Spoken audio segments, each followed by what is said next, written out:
Yeah, like Henry Ford said, any press is good press. Just spell my name right.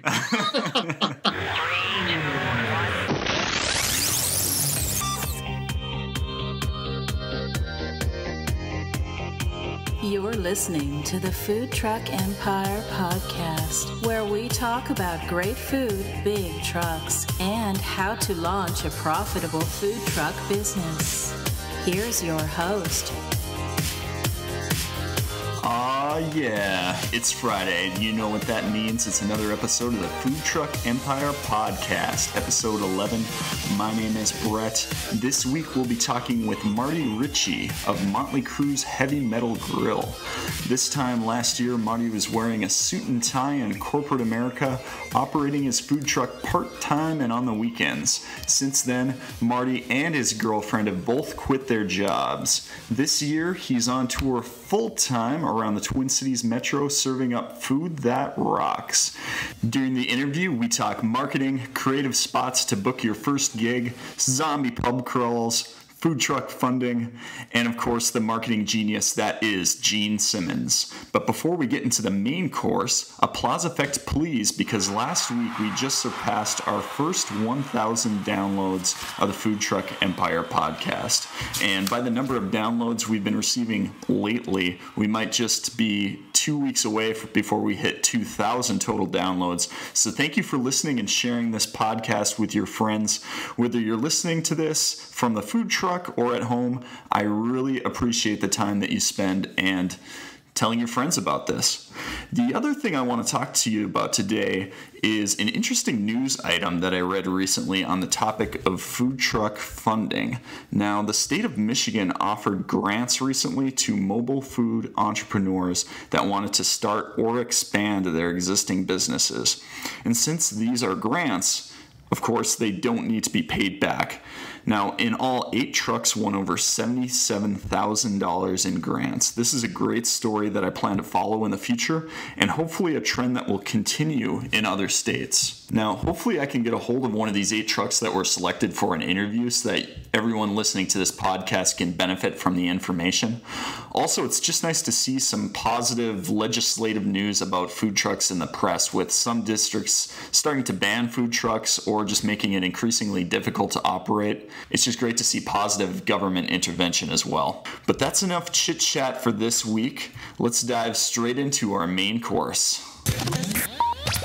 Thanks for joining us on the podcast today, Marty. Now, before we get started, I just want to ask you one question. Are you ready to rock?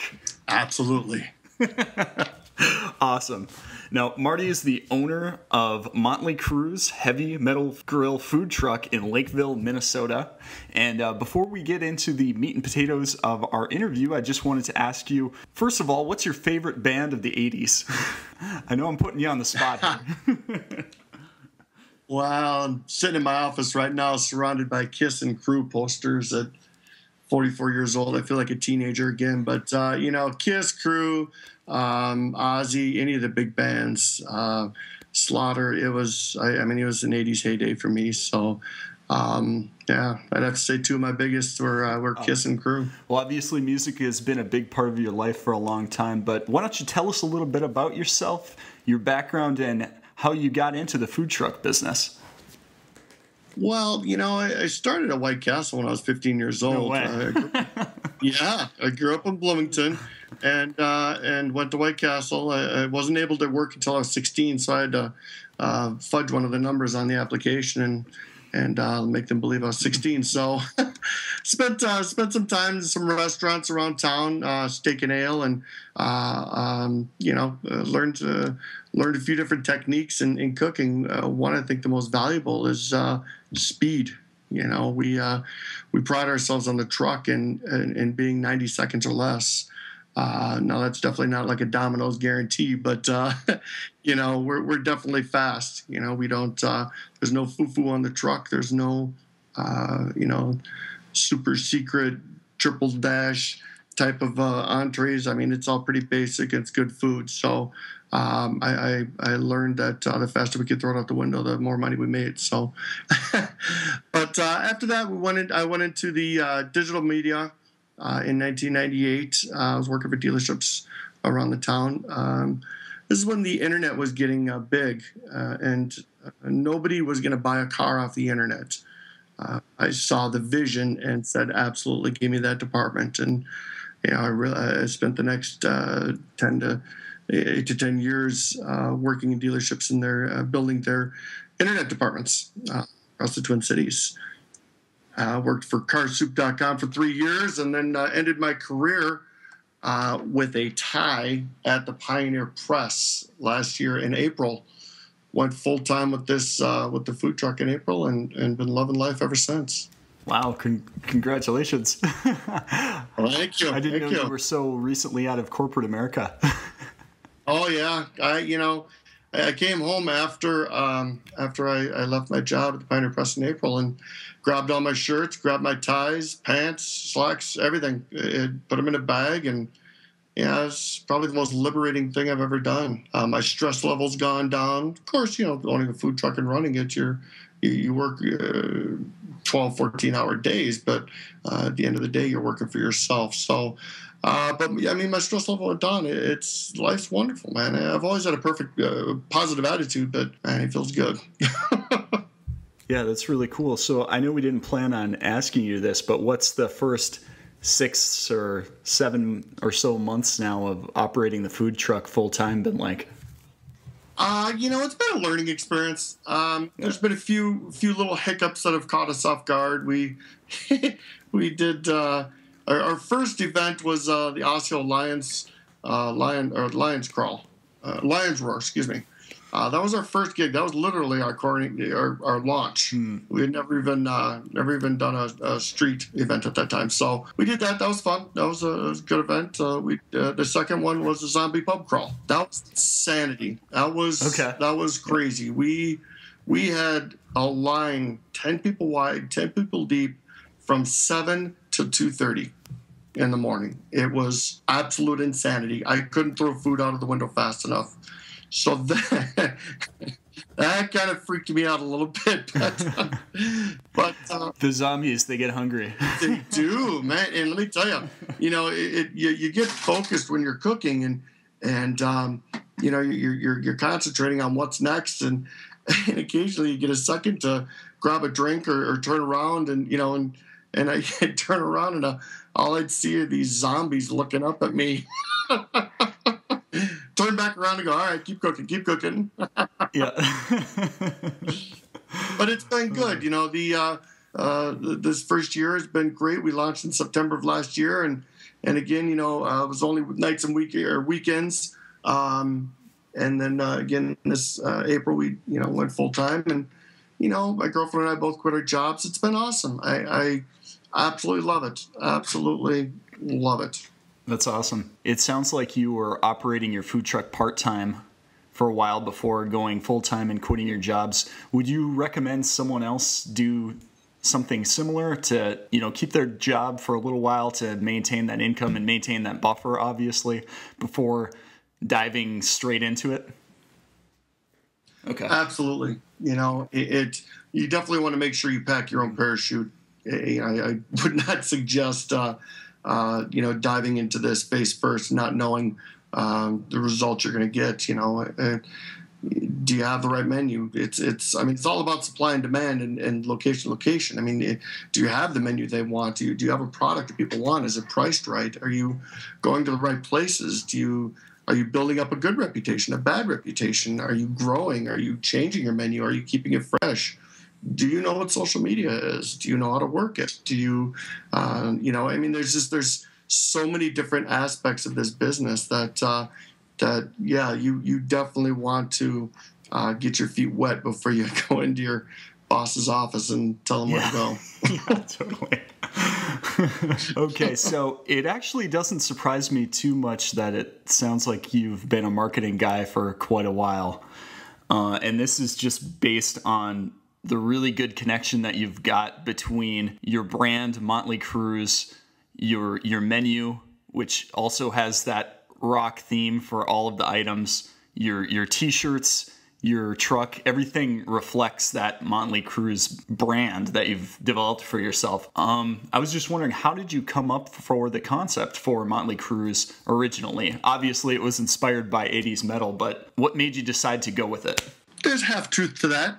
I wanted to make the loudest, most obnoxious food truck around. And this coming from a kid whose first Kiss record was Rock and Roll Over when he was 7 years old. These guys were larger than life. And, again, I talk about Kiss a lot and what they did. And, Gene, and he always quotes other people. And one of the greatest quotes is, the secret to success is to offend the greatest number of people. Now, I'm not going to go out. I don't want to go out and offend anybody, but I definitely want to get your attention. So I wanted to make a really, really loud truck, and I wanted it loud on every level.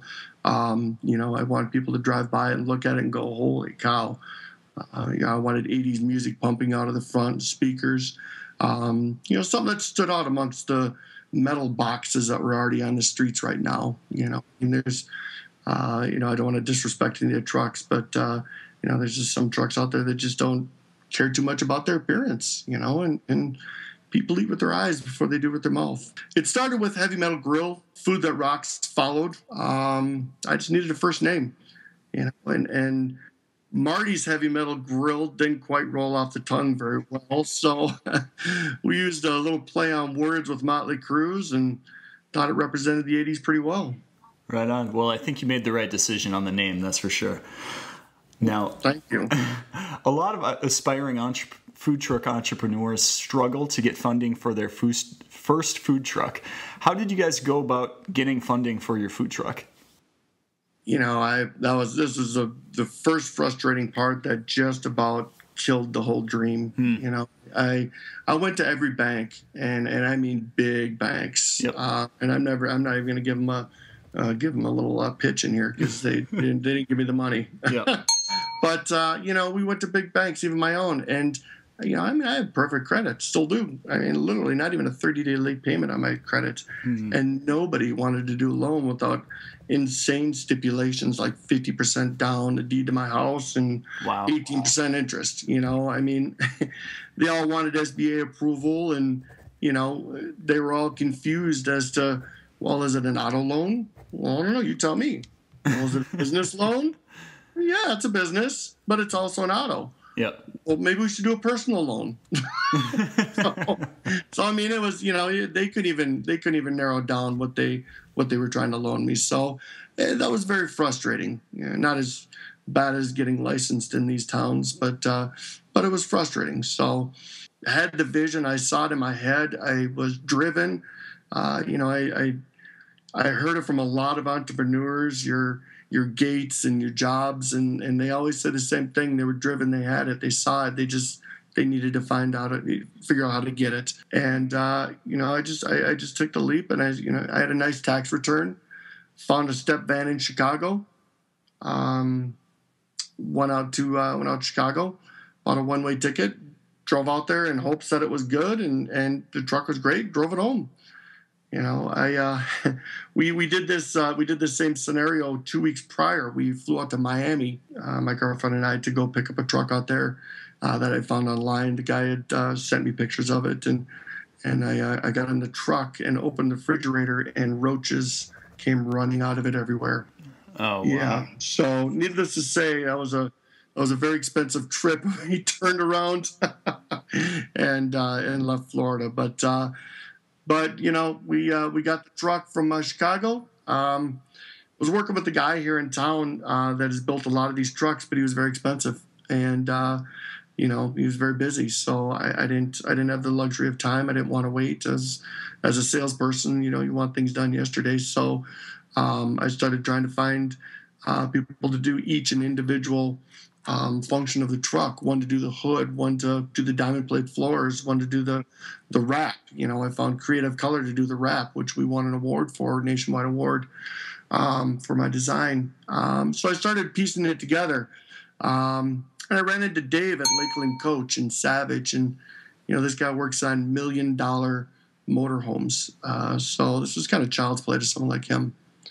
So we put my design on a piece of paper how I wanted the kitchen. It's being a guy that's worked in many kitchens. We built it for speed, ease of use.